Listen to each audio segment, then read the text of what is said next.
it's a little less stressful and maybe kind of serious of a situation as it is in the States. You don't necessarily have to have your dog registered anywhere, and you don't have to get some fancy super duper tracking microchip embedded into their neck or anything like that. It's kind of done by towns and communities, and it's suggested that every year you bring your dog in to get immunizations, of course.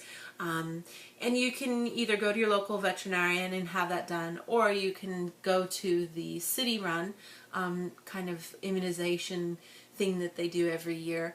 I just take my dog that way because he gets super car sick, and if I bring him anywhere, he winds up puking everywhere. So I take him because it's just down the road. His veterinarian is actually an hour away. He's the veterinarian who got my dog when he was a little puppy. A kid found him in the street along with his other puppy friends and brought him in to his mom, but then the mom was like, no, you can't keep him, so he brought him to the vet to find a home. Usually doesn't work that way.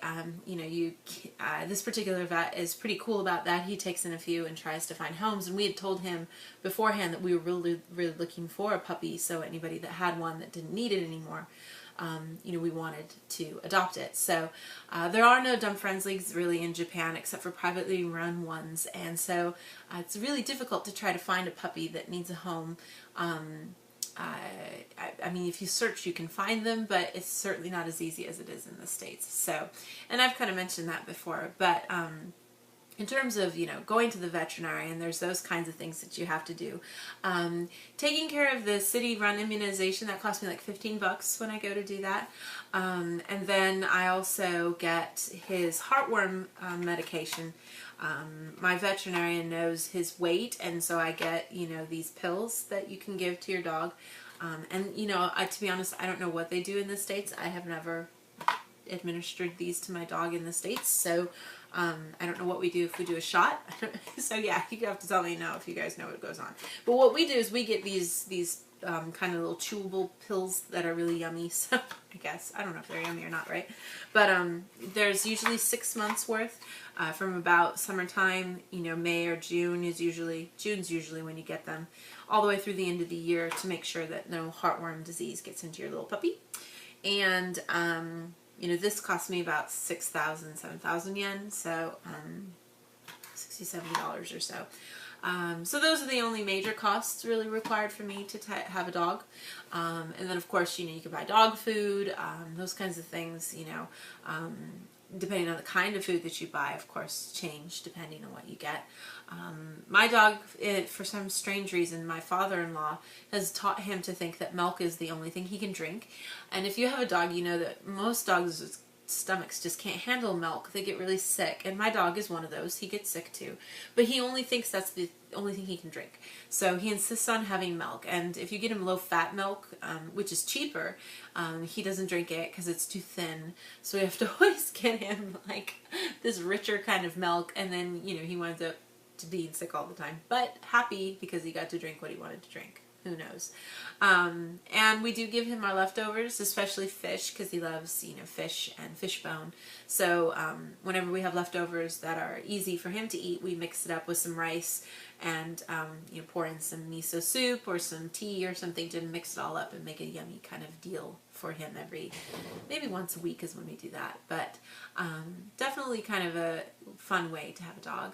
And I think if you have we're very lucky because we have a lot of space at our house, so our dog has a lot of room to run around. You do see a lot of people who have dogs, even though their yard is about the same size as their bathtub. Just a little tiny little stretch. I'm serious, a little tiny little stretch of, you could barely have some plants, little bedding of flowers there. So some people have little dogs there. A lot of people keep dogs indoors, big, small, any kind of size. It's pretty common for them to buy the little, toilet sheets so that they can even go to the bathroom inside too and not even have to go outdoors. There's a lot of stuff for that for smaller dogs especially. Since my dog is sort of a mix of, we don't really know. He's an abandoned dog, so we don't even know what his parentage was necessarily, but he looks like he's probably a mix between a Shiba and a German Shepherd, maybe. So that's kind of what we go with, and you never know, right? But I think, I know it's definitely difficult. I've heard some friends and people, especially in the military families, who have a dog and they want to bring it with them when they move to Japan. And that can be really difficult. And I know there's some quarantine time that's involved. That can be really hard. So, something to think about. If you're in a situation where you think you're going to be moving to Japan, but you also have a pet, you want to check with the immigration offices and special places for all that to make sure you know what you're supposed to do. We got Bear about 12 years ago. His birthday is on, what day is, on Monday. Yeah. Well, we don't really know his birthday either. That's the birthday I gave to him, thinking, okay, he was born probably 2 months ago from when we got him. We got him in December. So I was like, okay, fine. We'll just say his birthday is October 1st. So he'll be turning 12, and we got him, like I said, 12 years ago, and it was certainly one of my happiest days in my life. So I think anybody out there who has a dog or a cat, I love cats too. I love all animals. So yeah, just take good care of them and all those good things.